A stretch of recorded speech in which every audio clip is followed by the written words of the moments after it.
Cronos, historias que inspiran. Legado que perdura. Teniente Coronel Juan N. Vázquez, presente.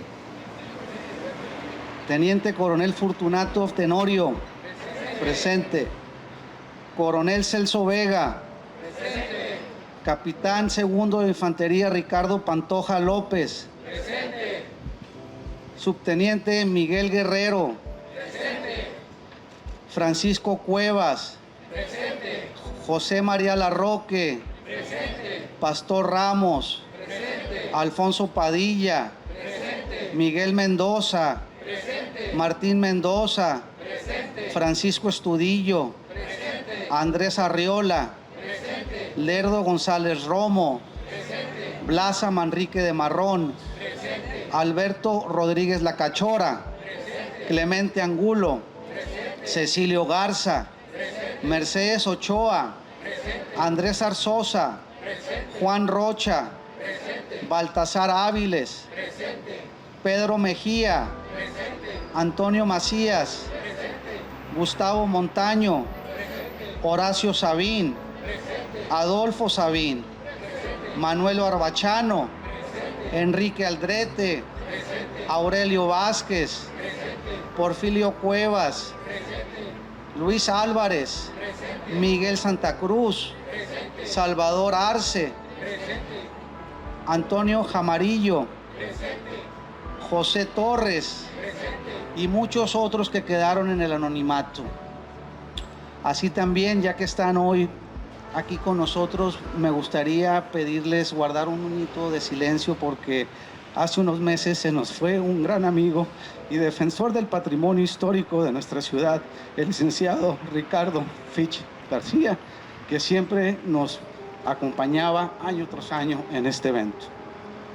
Desde el 14 de abril del año pasado, este monumento es patrimonio cultural del estado de Baja California.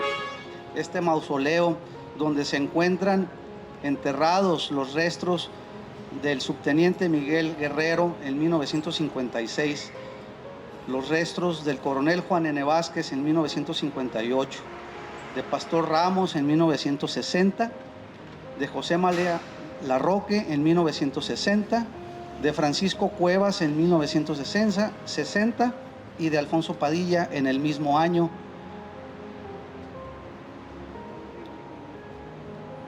Nos acompañarán por siempre. Acabamos de presenciar imágenes de una de las ceremonias más relevantes para conmemorar, para recordar a los caídos en un acontecimiento de los más relevantes igualmente de la historia de la ciudad de Tijuana. En los hechos ocurridos en 1911, uno de los momentos más importantes en el inicio de una ciudad joven que hoy está celebrando 135 años. Y la ceremonia, como cada 22 de junio, se lleva a cabo ahí, al pie de un monumento que para la mayoría de los tijuanenses de este siglo es un monumento más. ¿Sabía usted que ahí están los restos de varios de los caídos en los hechos de 1911? Seguramente no. Hoy, justamente por eso, nos acompaña aquí en el estudio de Cronos el doctor Marco Antonio Samaniego, una autoridad, quizá la autoridad en el abordaje de este tema que demanda rigor histórico profesional, porque se trata de un capítulo además controversial por varios aspectos que ya desarrollaremos en el transcurso de la charla. Doctor, bienvenido. Muchas gracias por la invitación, muy amables. Doctor, ¿qué pasó antes de 1911? ¿Qué provoca?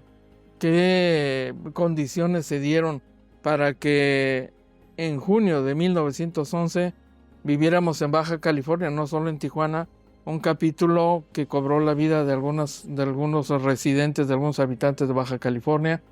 ¿Cuáles eran las características de los involucrados, el perfil de aquellos que han sido llamados históricamente filibusteros? ¿Cuál podría razonablemente considerarse que ha sido el desenlace y la secuela histórica de aquel acontecimiento que hoy sigue pues afectando la emoción de una generación a través de sus descendientes y que además mantiene viva una controversia de la que ya abundaremos, doctor. Bueno, voy a tratar de responderlo de manera lo más sintética posible. Baja California es un lugar muy deseado por los estadounidenses. Hay muchas presiones para la anexión y solamente destaco la más importante, que es todo lo que está sucediendo en el río Colorado, del cual hasta la fecha seguimos viviendo. Es el inicio de obras de irrigación en territorio de México pagado por el gobierno federal de los Estados Unidos. Es decir, directamente el presidente de Estados Unidos, William Howard Taft, está en conocimiento de esas obras de irrigación, que es para controlar el agua, los 22,000 millones de metros cúbicos que llegaban, ahorita llega nada más 1,850 para que vean la diferencia, que llegaban cada año y que no se fueran hacia Valle Imperial. Es decir, se construyen obras con gobierno federal estadounidense en territorio mexicano para detener el agua y que no se vaya hacia Valle Imperial. ¿Cuándo empiezan esas obras y cuándo se han dado las inundaciones? Las recientes no ubico todas, nada más digo la de 1907, otra en 1909 y en 1911 el teniente coronel del ejército de los Estados Unidos está dirigiendo las obras en territorio mexicano para proteger a Valle Imperial de las inundaciones frecuentes que había por el agua que llegaba del río Colorado. Repito, es una corriente que llegaban 22,000 millones de metros cúbicos al año. Muy diferente a lo que vemos en la actualidad, porque esa agua se queda en otras partes de Estados Unidos. ¿Qué pasa en la mente de los anarquistas del Partido Liberal Mexicano? ¿Qué pasa en estos hombres? Ellos han trabajado a nivel internacional desde Los Ángeles para unir al proletariado mundial. Ellos han intentado, están trabajando con su mentalidad anarquista para convencer a otros de tomar las armas. No los han convencido de ser anarquistas porque ellos no están en la postura de que tienen que ser anarquistas pero luego hacer la revolución. No, hay que hacer la revolución y con las expropiaciones se va a demostrar que el anarquismo es posible. ¿Qué es la anarquía? Y sobre todo para ese momento. Sin gobierno, sin burguesía y sin clero. Los tres males de la humanidad. ¿Qué ha hecho que en la humanidad existan pobres, muy pobres y ricos, muy ricos? La propiedad privada. ¿Qué es lo que hay que eliminar? La propiedad privada. Entonces, ¿quiénes son los hombres que toman Baja California o algunas poblaciones de Baja California durante cierto tiempo? Es innegable afirmar, es innegable utilizar el término contingente armado. Es un grupo de hombres, generalmente la mayoría hombres, participa una mujer nada más que yo sepa, Baja Californiana Margarita Ortega, que tienen lo mismo el interés de participar en la revolución sin importar entre Madero o la Junta del Partido Liberal Mexicano. Son auténticos filibusteros entre 40 y 50 que vienen con la intención de anexar. Propuesta que tiene 50, 60 años, nada nuevo. Hay rancheros e indígenas de Baja California. Hay algunos miembros de la IWW que no se distinguen todavía entre ellos si son de la Western Federation of Miners o de la IWW, que la IWW por muchas razones tuvo muchas complejidades en su formación. Y hay individuos muy jóvenes que quieren venir a la revolución. Hay jóvenes en Los Ángeles y en San Diego de 15, 16 años que llegan a vender el periódico para venirse a la revolución y liberar a México de un tirano, Porfirio Díaz. Y a ese grupo yo le llamo contingente armado desde hace prácticamente 20 años. No podemos decir que eran un grupo de seguidores de la Junta del Partido Liberal Mexicano. Yo no uso el término magonistas porque los anarquistas del Partido Liberal Mexicano se burlan de ese término.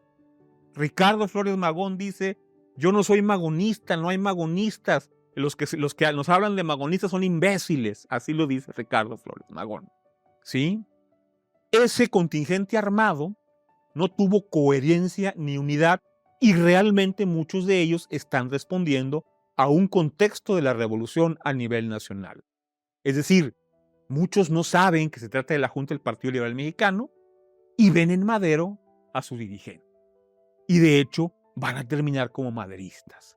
Los indígenas locales, que con eso se rompe esa idea de que eran filibusteros, ¿sí? Yo siempre diré 40 o 50, sí lo eran.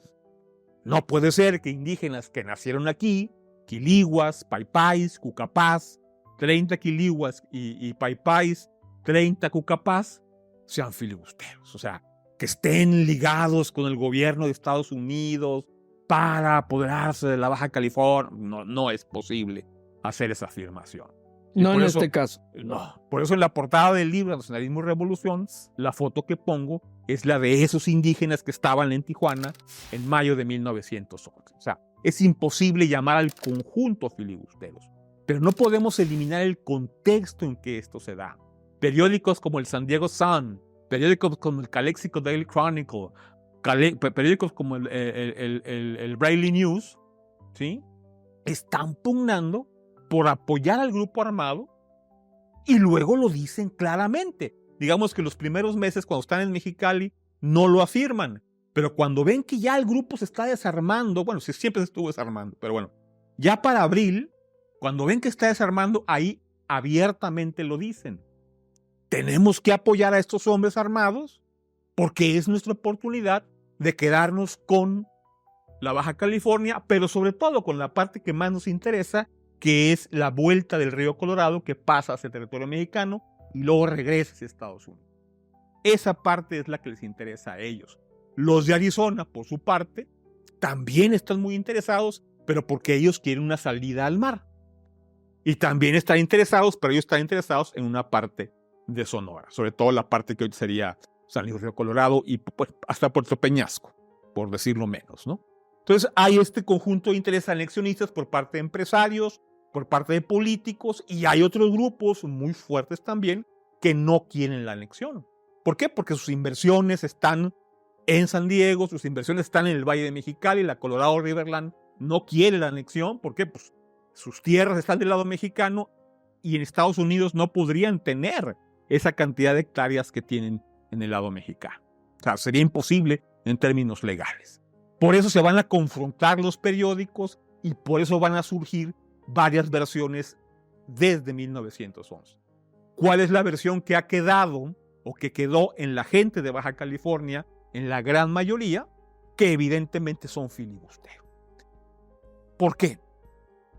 Porque a finales de febrero y principios de marzo hay un conjunto de declaraciones de anexión en la prensa californiana. En la prensa de San Diego, el San Diego Sun, en los periodistas que están parados aquí en la frontera, les preguntan, oigan, ¿ustedes son filibusteros? ¿Sí? Y la respuesta de varios de ellos es, pues no sabemos, pero aquí estamos, ¿no? Son muchos nombres, no lo desarrollo todos. Es decir, la respuesta que van a dar va a ser esa. Por eso, a fines de febrero de 1911, en Ensenada, por ejemplo, están dispuestos a luchar y a defenderse el 28 de febrero. Llega un barco y el grito en Ensenada es, ahí vienen los filibusteros. Y el pueblo de Ensenada está listo para defenderse de ese ataque que va a llegar por la bahía. Y en los días siguientes, en marzo de 1911, da la orden Taft de mandar 20,000 soldados a la frontera con México. Y estos se apostan aquí en la frontera, sobre todo en Baja California, alrededor de 5,000. En 2 días. En 2 días. ¿Qué pensarías tú estando en Tijuana, en el pobladito de Tijuana? Es una invasión. Y 2 jóvenes, prueba de que sí hay un interés nacionalista por parte de la población baja californiana y del ejército federal que está apostado en Ensenada y que se viene a Tijuana, es el hecho de que el 9 de marzo de 1911, 2 jóvenes de las tropas que están llegando se cruzan a territorio mexicano. Y de inmediato el capitán Muñoz llama a las armas. Y todos los hombres que están en Tijuana están listos para defender la población y en este caso, más que Tijuana, yo diría el territorio nacional. 9 de marzo de 1911. ¿Qué pasó? Salió el capitán Wilcox y aclaró: aguántenme, son 2 muchachos que se equivocaron y nada. ¿Pero de qué te habla eso? De un contexto y te habla de un nacionalismo. Por eso mi libro se llama Nacionalismo y Revolución. ¿Sí? ¿Por qué? Porque te habla de un nacionalismo y están dispuestos no a enfrentar a filibusteros, sino al ejército de los Estados Unidos, que no está apostado en Detroit o en Michigan, no, aquí en San Isidro. Y ahí van a estar todo el tiempo. ¿Sí? Ahí van a estar todo el tiempo. Y en Mexicali tienes una zona de suma relevancia para la parte alta y para la parte baja de la cuenca, donde tienes a grupos armados que están confrontando entre sí, se matan más entre sí que con el ejército federal. ¿Sí? Unos días unos, otros días otros, y hay declaraciones irresponsables que no tienen nada que ver con los anarquistas, donde dicen, pues no sería mala idea quedarnos con la Baja California. Y bromean con cosas que parece que no son importantes, pero que claro, para la población regional sí son muy importantes, porque hay una campaña constante de 10, 15 años constantes, en donde la prensa, sobre todo de San Diego, más joven, obviamente la prensa de Valle Imperial, que ha insistido con el tema de la anexión. Y por eso se va a formar la idea de que son filibusteros. ¿Sí? ¿Qué conexión hay entre el movimiento filibustero y el anarquismo? Pues no la hay ninguna. ¿Qué buscan unos? Anexar un territorio, el que sea, una parte de la península, toda lo que sea. ¿Qué buscan los anarquistas? Levantar a toda la clase trabajadora, blanca, negra, francesa, italiana, del país que sea, para terminar con el capitalismo, para terminar con la propiedad privada. Y así lo dice Ricardo y Enrique Flores Magón, y así lo dice Antonio de Pío Araujo. ¿Por qué nadie lee Regeneración? Es una de las preguntas que yo me hago. Claro. Porque nadie lo lee. Si lo leyeran, no habría confusiones.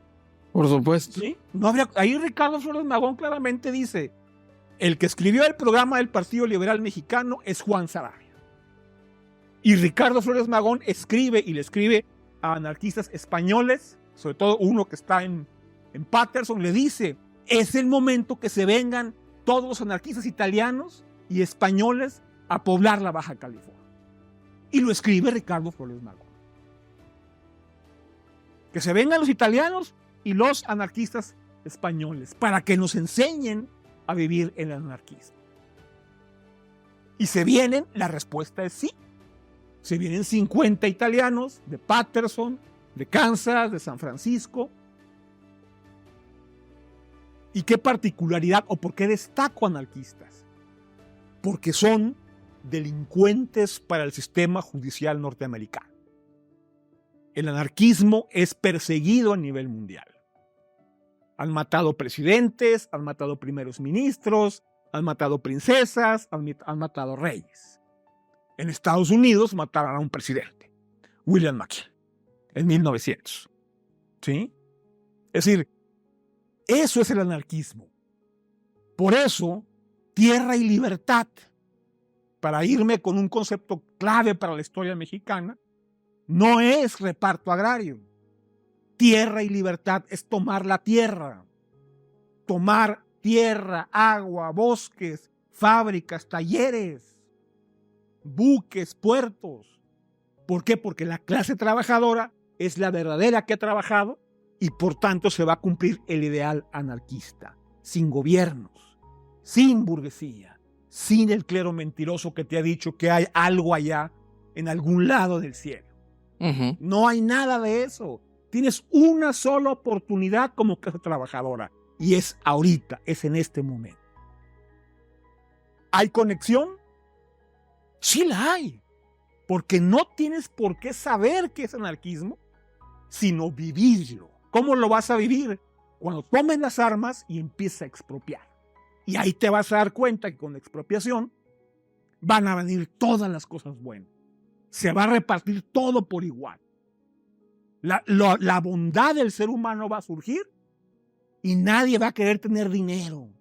No vas a necesitar huelgas, no vas a necesitar leyes. Y por supuesto, lo que no vas a necesitar son políticos. Ese es tu enemigo principal. El enemigo principal de la clase que va a triunfar es el político. Por eso, el anarquismo ha desaparecido de toda esta discusión. Y yo, por supuesto, lo pongo en el centro. Los anarquistas del Partido Liberal Mexicano están llamando a extranjeros a poblar la Baja California. Están llamando a extranjeros a poblar México. Aquellos que luchen por acabar el peor mal de la humanidad, que se llama propiedad privada. Doctor, la dejamos ahí. ¿Qué le parece si seguimos con el tema después de la pausa? Claro que sí.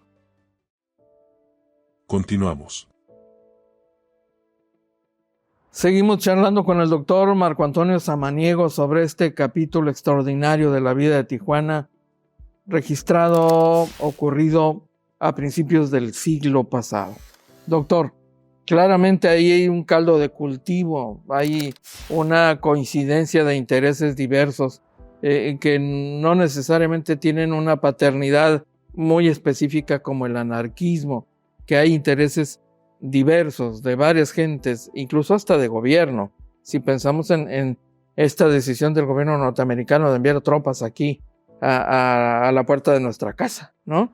Y en ese escenario parece pues genuina la preocupación de los pocos habitantes que tenía Tijuana y que tenía el resto de Baja California frente a lo que claramente era una amenaza a la soberanía nacional. Genuina y explicable. Comprensible.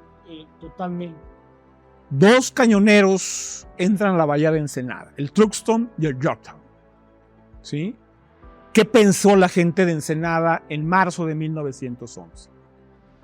Dos cañoneros, de los más poderosos, que además después van a estar también en Mazatlán y van a estar dando la vuelta a Acapulco, etc. ¿Qué pensarían? Lo dijeron. Estos dos barcos llegan aquí a espiar. Esa fue la conclusión de ensenadenses que publicaron en diarios a nivel nacional con mucho tiempo de retraso con respecto a lo que estaba pasando. Lo publicaron en el tiempo. Es un acto de espionaje. Todo se ve como un acto de espionaje. Hay gente que llega a tomar a Tijuana, pocas cantinas en ese momento, y bromean. Y soy filibustero, así, echándose una chela. ¿Sí? La gente local lo agarra, no lo mete a la cárcel porque no hay cárcel, ¿sí? Pero lo asegura en determinado lugar que yo no he logrado conseguir dónde es porque no hay cárcel, ¿sí? Y la gente de San Diego, lo mismo que pasó en Nogales, lo mismo que pasó en Ciudad Juárez, lo mismo que pasó en Laredo, en algún momento de la revolución, dijeron, nosotros vamos a entrar y vamos a rescatar a esta persona.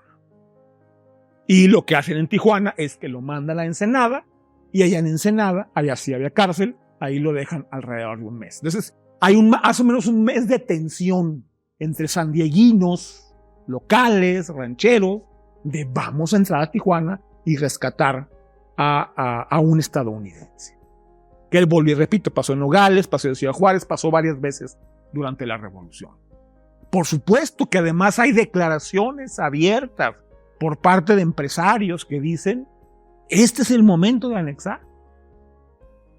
Por supuesto que la prensa que no quiere anexar va a exagerar las notas, va a exagerar la información y va a decir, por ejemplo, el San Diego Sun, que es el periódico más anexionista, desde 1876 encontré propuestas de anexión. Ya no me fui más para atrás porque dije, no, ya. ¿No? El San Diego Sun es el periódico más anexionista y dice, los hombres que están en Tijuana son gente egresada de las mejores universidades. Yale, Harvard, Princeton. Son jóvenes que están luchando por la libertad. el San Diego Evening Tribune y el San Diego Union, que son del mismo dueño, Spreckels en este caso, dice exactamente lo contrario. Son hobos, son outlaws, son lo peor de la sociedad. No podemos apoyar. Entonces, en esas disputas están empresarios muy fuertes. Tan es así que Spreckels está de un lado y el del Parque Balboa está del otro lado. Scripps es el que está promoviendo la anexión. Y Scripps es un multimillonario, no tanto como Spreckels, pero es un multimillonario asentado en San Diego hace 10, 15 años. Y está promoviendo la anexión. ¿Cómo llegaron las armas? ¿Quién las trajo? Por supuesto que hay un interés de anexar. Y por supuesto que los poderes sandieguinos, los poderes de Valle Imperial y los poderes federales, TAF, son un temor. Y llegan 2 barcos a la bahía de Ensenada. Y cuando se da el ataque a Tijuana el 8 de mayo, en contra de las órdenes de Ricardo Flores Magón, Ricardo le da una orden a Price y Price lo ignora. ¿Por qué? Porque si hubiera atacado el Valle de Mexicali, las obras de irrigación, ahí sí te metes con... En cambio, venirte a Tijuana con 40 casas, 80 hombres con tres riflitos, ¿sí? Entonces, la toma de Tijuana es una toma desde mi... Por eso yo siempre destaco más el 8 y 9 de mayo que el 22 de junio, porque ahí hay mucha heroicidad. Sí, o sea, estos hombres saben que van a perder. Están con pocos rifles y además 14 soldados federales pues se cruzan. Los del general Mendieta dijo, ¿saben qué? Hay causas perdidas y hay causas no perdidas y yo me voy. Por eso a mí cada vez que me dicen de los hombres que lucharon en Tijuana, y me refiero a los del 8 y 9 de mayo, que son los que están enterrados en el monumento, yo siempre digo, estos hombres sabían que iban a morir. Sabían que iban a morir y además tenían la solución para no morir. Cruzarse. 100 metros. No tenías que hacer nada más que correr 100 metros y salvabas tu vida. Y no lo hicieron. Se quedaron a defender un pobladito de 40 casas, 2, 3 cantinitas y una tiendita para juegos de azar. Eso se quedaron a defender. O sea, no podemos burlarnos como lo hacen los que dicen, no, es que Ricardo Flores Magón escribió el programa. Nunca lo escribió y él mismo lo dice. A mí eso ni me interesaba. Yo era anarquista y así murió como anarquista. ¿Sí? Y no podemos burlarnos de ellos y no reconocer un acto en esas condiciones. Y murieron combatiendo a un grupo de extranjeros. ¿Por qué un grupo de extranjeros? Porque los mexicanos se quedaron en Mexicali porque ya no querían estar con ese grupo de extranjeros. En Mexicali se pelearon tantas veces que narrarlo es... De hecho, en el libro lo digo. Miren, ya, así siguieron porque no, son demasiados enfrentamientos. Hasta los Jucapá terminaron enfrentándose entre sí. De hecho, mataron a 2 Jucapá. Los Jucapá mataron a 2 Jucapá. Los fusilaron. Entonces, te habla de un montón de conflictos. Y cuando llegan a Tijuana, toman Tijuana y se reproducen los conflictos. Se empiezan a enfrentar por la diferencia de que ahora ya Madero va ganando. Y ahora sí parece. Entonces los que están aquí en Tijuana dijeron, ¿y nosotros qué somos? Y cuando llega Antonio de Pío Araujo y pone la bandera de Tierra y Libertad, que es una de las fotografías que traigo ahí, alguien puede interpretar, Tierra y Libertad, reparto agrario. No, Tierra y Libertad, expropiación. Ese es el significado de Tierra y Libertad para los anarquistas. Tomarlo todo, desaparecer la propiedad privada, desaparecer el maldito gobierno. ¿Cuándo han visto un gobierno que termine con la pobreza? La pregunta constante de Ricardo, de Enrique, de Antonio y de Pedro Araujo es: ¿cuándo han visto que la autoridad sirve para algo? ¿Para qué sirve la autoridad? Es una constante pregunta en Regeneración. Y la respuesta es: la autoridad no sirve para nada. Tú, trabajador, eres el que puede ser el que te dirijas a ti mismo, y por eso no hay zapatismo, maderismo, magonismo, carrancismo. Tú eres el que te va a salvar. Y tienes que salvar ahorita, porque no estás esperando un milagro del cielo. Tienes que hacerlo tú, porque además tengo otra noticia. No hay nada en el cielo. No hay Cristo, no hay Dios, no hay Alá, no hay nada. Es aquí y es ahora. Tierra y libertad significa tomar la tierra, el planeta. Eso nos va a traer la libertad. Esa es la revolución del anarquismo, y en este caso los anarquistas del PLM, perfectamente explicado por Ricardo Flores Magón desde octubre de 1910. O sea, desde octubre de 1910 él lo dice. Y desde julio de 1907 él dice: en Revolución, no en Regeneración, nuestro lema es tierra y libertad. Vamos a la pausa, doctor.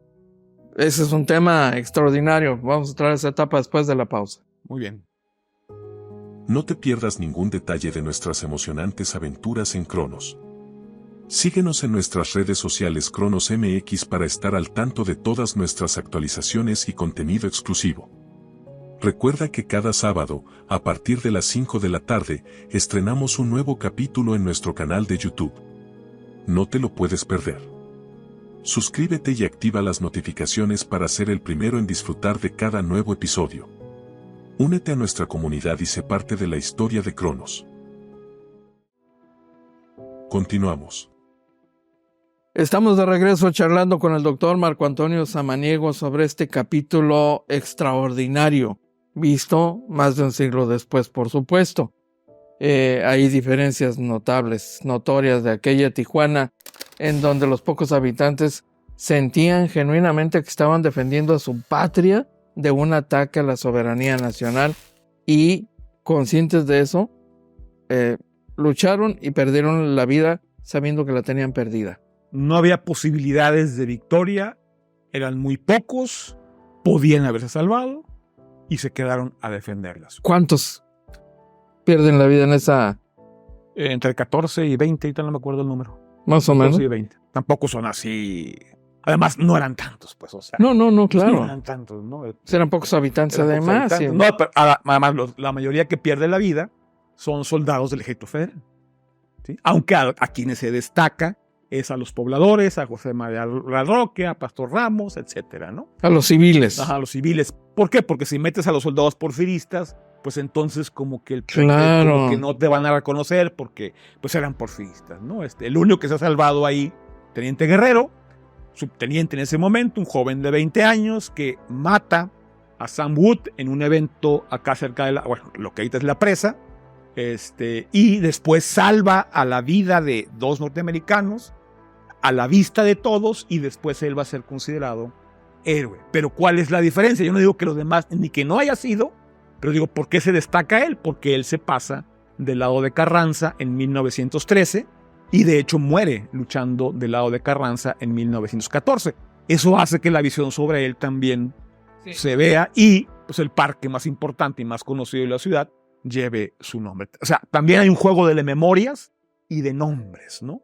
En donde algunos sí y otros no. Y además la traición del capitán Mendieta, pues se fue con sus 14 hombres y se fue a aquel lado de la frontera, ¿no? Cuando se le ocupaba aquí luchando, ¿no? Y entonces, ¿por qué la discusión? Dirás, yo quiero dar la respuesta lo más fácil posible. Porque Enrique Flores Magón fue tan poderoso su discurso que desarrolla en los 20 y en los 30, que muestra que él y su hermano fueron los que escribieron el programa del Partido Liberal Mexicano. Y entonces crea el discurso de los precursores. Y empieza una campaña sobre todo en los 30 diciendo, yo y mi hermano fuimos los precursores. Y empieza a hacer una nueva narrativa. ¿Y dónde lo hace? En la Ciudad de México. ¿Y dónde se cultiva la memoria que se construye? Y aquí lo voy a poner entre comillas, la memoria nacional. Sí, claro. Y entonces a un anarquista que no quería a los gobiernos, el gobierno le da un programa que no hizo, un programa que no quería, y lo convierte en héroe nacional. Pero se burlan de él además. En el panteón en el que está de los hombres ilustres, ahora ya de los mexicanos ilustres, porque también ya hay mujeres, le ponen por una lucha intransigente por la justicia social. Eso no era Ricardo Flores Magón. No, para acabar con todo gobierno, para acabar con la burguesía, para acabar con todo el clero que te ha mentido durante miles de años. Digo clero porque siempre destacan al clero, aunque también atacan a las otras religiones, aunque sí, siempre claro, es el clero el que más destaca. ¿Sí? O sea, el gobierno le pone un epitafio totalmente contrario a la lucha de Ricardo Flores Magón. Lo haría salir de la tumba a protestar, ¿no? Sí. Pero por eso la importancia de Enrique, es Enrique el que nos tiene discutiendo esto, no los anarquistas. Es Enrique, el hombre que estaba dispuesto a morir, el hombre que perdió a sus 2 hijos. Su esposa se fue y no volvió a ver a sus hijos carnales, digamos, de sangre, pues. ¿Sí? Los otros hijos, que son los que llevan el apellido Flores Magón, no eran sus hijos, era padrastro de ellos, ¿sí? Y que son los que han mantenido todo el ritual, ¿no? Igual que Armando, pues que han mantenido el ritual, ¿no? Allá lo mantienen en la Ciudad de México y nunca vienen para acá. Enrique Flores Magón logró apoderarse de la memoria social y esconder el anarquismo. Uh-huh. Eso es un logro impresionante. Así como ellos en cada número de Regeneración dijeron, el anarquismo va a triunfar. Ya estamos ganando en Durango, en Coahuila, en Chihuahua, en Zacatecas. Ya hay revueltas en Virginia, en Texas. Ya se está levantando la gente en la India, en China. E insisten. Enrique Flores Magón fue capaz y encontró el momento, y fue muy inteligente, para decir, yo era socialista, yo era demócrata. Pero si ellos lo atacaron en Regeneración, al socialismo y a la democracia, ¿la democracia para qué te sirve? Dijeron todos ellos. Ir a votar. No nombres a tus verdugos. No nombres a los que te van a cortar la cabeza. Te van a explotar. No te van a dar nada. Porque mientras exista el régimen de propiedad privada, no va a haber felicidad en la humanidad. Y esa es la propuesta del anarquismo y de los anarquistas del Partido Liberal Mexicano. Y yo tengo todo Regeneración para demostrar en cada número lo que estoy diciendo. Incluido que Ricardo Flores Magón es el que dice, el autor del programa del Partido Liberal Mexicano es Juan Sarabia. ¿Quién revierte todo esto? Un inteligente, muy capaz, y que leyó bien el momento. Y además que tenía una familia que salvar. Enrique Flores Magón. ¿Sí? Enrique Flores Magón modificó y se metió a la familia revolucionaria. Y entonces cuando llegan la gente de Baja California y les dan en el Senado en 1930 la medalla, Uh-huh. pues no se las dieron. No se las dieron. Se hizo el reconocimiento, pero nunca hubo acto. Y Enrique Flores Magón empieza a decir, yo y mi hermano hicimos el programa, somos los precursores, hicimos esto, hicimos aquello, y todo lo que socialmente se conoce y que se repite. Se apoderaron de la narrativa. Pero exactamente. Esta historia tomó un camino de relevancia nacional que encumbró a Flores Magón y que termina siendo reconocido nacionalmente como precursor de la Revolución Mexicana, y en razón de lo cual sus nombres son colocados en letras de oro en la Cámara de Diputados. Lo que constituyó un agravio, un insulto a los tijuanenses, bueno, a los descendientes de los tijuanenses que defendieron esta ciudad frente a lo que suponían era claramente una invasión extranjera y un ataque a la soberanía nacional. No, Ricardo Flores Magón no ha sido reconocido. Antonio de Pío Araujo no ha sido reconocido. No han sido reconocidos. El Estado no puede reconocer a los anarquistas. Fueron creadas memorias sociales. Bien. Sí, y fue creado un heterónimo. Un personaje totalmente distinto. Un personaje que está su nombre con letras de oro en el último lugar. Sí. Ya está. La Cámara de Diputados. Así es. Donde se cobran impuestos, donde se hacen leyes. Representación de gobierno. A donde va todo lo que significa lo que él más odiaba. Así es. Lo único que afortunadamente no va ahí es el clero. Uh-huh. ¿Sí? Que también lo odiaba mucho. ¿Por qué? Porque tierra y libertad significa no hay nada atrás, no hay nada en el cielo. Tú eres el único que te vas a salvar. No es lema de Ricardo Flores Magón, es lema del anarquismo. Ellos están en profunda relación, muy cercana a Tierra y Libertad de Barcelona, España, donde reciben recursos, de donde llegan escritos, con quien hay una fuerte relación hasta más o menos 1914.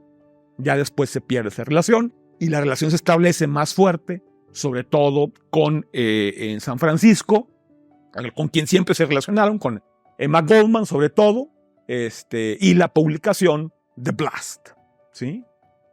The Blast, así se llama, es Alexander Berman, que es Alexander Berman y Emma Goldman son dos asideros de los cuales se toman los anarquistas del Partido Liberal Mexicano. Y la publicación de Blas, ahí en The Blast, la foto más común de los hermanos Ricardo y Enrique Flores Magón es en The Blast. Y es una foto muy común para los anarquistas. Icónica. Icónica, pero es una foto del anarquismo, es una pose de los anarquistas, estar escribiendo. Claro. Pero ya leer a ese otro Ricardo, a ese capitalista y reformista, es que era un pensador, cuando él lo que más odiaba era los intelectuales. Tiene que venir un norteamericano y decir, eran los precursores intelectuales. Nunca habían usado el término en ningún historiador mexicano, pero viene Cockcroft y le pone precursores intelectuales. Y si algo odiaban los anarquistas era a los intelectuales, porque no hacen nada, no sirven para. Y lo expresan, y lo dicen los intelectuales, nosotros estamos en la acción. La acción que estamos haciendo es crear anarquistas, crear conscientes. ¿Y cómo creamos conscientes? Con la muestra de que la expropiación es posible. Y vamos expropiando. Por eso, en Regeneración, cada número hay triunfo, hay éxito en Oaxaca, en Coahuila, en Sonora, en Chihuahua, en Durango. Los pueblos están siendo tomados, las autoridades están siendo incendiadas y afortunadamente los sacerdotes están siendo colgados de los postes. ¿Esa era la narrativa? Esa es la narrativa que está en Regeneración. Doctor, ¿y qué pasa con la narrativa local?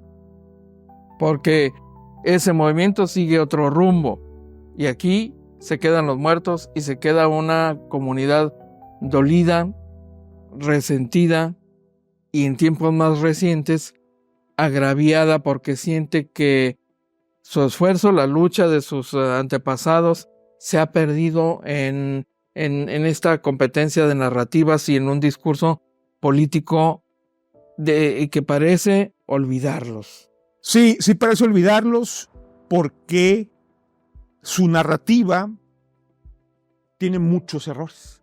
Ok. O sea, no hay un grupo de filibusteros. Ok. Ricardo Flores Magón no estaba de acuerdo con el gobierno de los Estados Unidos para anexar nada. Bueno. Sí. O sea, no. No hay explicación. Lo que siempre les he dicho cuando me invitan ellos es, lo que pasa es que también la narrativa no se apodera a nivel nacional y solamente se queda a nivel local, inclusive solamente en ciertos sectores. Ya. En la academia, yo prácticamente siempre que voy a hablar del tema, siempre salen con los mismos argumentitos de que puedes estar en la Ciudad de México, puedes estar, pero en la academia nadie, no, que los magonistas, esos ignorantes de Tijuana, que no sé qué. De veras, sí, y aquí en Tijuana, sí, hay libros que ponen los magonistas. ¿Cuáles magonistas? Demuéstrenlo, hagan de perdida el ejercicio de darse cuenta de que Ricardo Flores Magón manda poquitas órdenes, porque un anarquista no da órdenes. ¿Hay que reescribir la historia de estos hechos de 1911, doctor? Bueno, para mí no, para mí está escrita. Hay un tomo de 500 está claro. páginas, ¿no? Y van a salir 2 tomos del anarquismo, ¿no? Pero para mí no. Para mí lo que hace falta es discutamos, pero no sin información. Está escrito en su obra, pero socialmente la narrativa dominante es otra. ¿Sigue siendo otra? Sí, sigue siendo otra, pero está basada en un heterónimo, en un hombre que no existe. El hombre que existe no lo quieren ver. Ese anarquista, por eso te digo, a Ricardo Flores Magón no lo han reconocido, porque la peor forma de insultarlo es ponerlo en la Cámara de Diputados. Por supuesto. Y lo peor, con letras de oro. Si él vivo en 1922 rechaza cuando Obregón le trata de dar una pensión, claro, Ricardo Flores Magón le dice, por supuesto que no, porque ese dinero está cobrado por el gobierno. Y a Álvaro Obregón le dice, no. Para mí eso es coherencia con una forma de pensar. Doctor, ayúdeme a ir cerrando el tema. ¿Qué conclusiones con qué conclusiones podemos quedarnos los tijuanenses de este siglo XXI respecto de aquel pasaje histórico? De una herida que parece seguir abierta, por lo menos en un sector, pues me parece que reducido a la luz de una población que ni siquiera está conectada con la historia local, ni conoce, no sabe siquiera que hay muertos ahí en ese monumento. El tema de filibusteros 1911 no le dice mucho. ¿Qué conclusiones podemos sacar de esto? Bueno, ¿por qué es importante 1911 entenderlo? Porque te va a ayudar a entender la complejidad de la frontera. Bien. Porque te va a ayudar a entender que no es tan sencillo vivir en frontera ni explicar la frontera. Porque los seres humanos, esa rayita que está ahí, hace que actúen distinto y piensen distinto en función de esa línea. Podía no haber nada, como no hay nada de línea durante muchos años y hasta años recientes tenemos ahí una barda, pero hace pensar distinto. Y dentro de todo lo que hace pensar distinto, fíjate que la respuesta que te doy, lo más curioso es que yo voy a decir lo siguiente, para que pensemos que el problema más importante de Baja California, que es que no tiene agua, tiene más de un siglo en discusión y no está en el imaginario local, ¿sí? Que estamos fuera de un imaginario local de donde cada vez que explico es que toda el agua que se consume en Tijuana viene de las montañas de Colorado, de Wyoming y de Utah. Por eso el problema más importante para la ciudad se llama el río Colorado. ¿Por qué? Porque los traes en tu cuerpo. ¿Por qué? Porque los traes en tus células. ¿Por qué? Porque te vas a bañar con él, ¿sí? Y ese problema, como problema, se está trabajando en 1911. Está invirtiendo el gobierno federal del lado mexicano. Pensemos los problemas fronterizos como fronterizos y como problemas de larga duración, de corta duración, y en este caso, evidentemente para quienes salieron afectados en sus familiares, se crea una memoria local legítima, válida, que tiene que conocerse siempre más, ¿sí? Pero que también esa memoria legítima tiene también un conjunto de vacíos, como toda memoria, en la que también hay que abordar. Porque hay personajes, como los indígenas, por ejemplo, que no aparecen ni los que lucharon, digamos, del lado de con Celso Vega, ni los indígenas que lucharon del lado revolucionario y que se vuelven mal heridos. Doctor, pues muchas gracias por habernos acompañado en esta edición.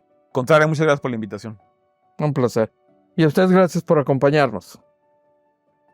No se pierdan de nuestro próximo invitado, Fidel Ramos Hernández, descendiente de Pastor Ramos, que nos hablará acerca de los caídos de 1911 a fondo.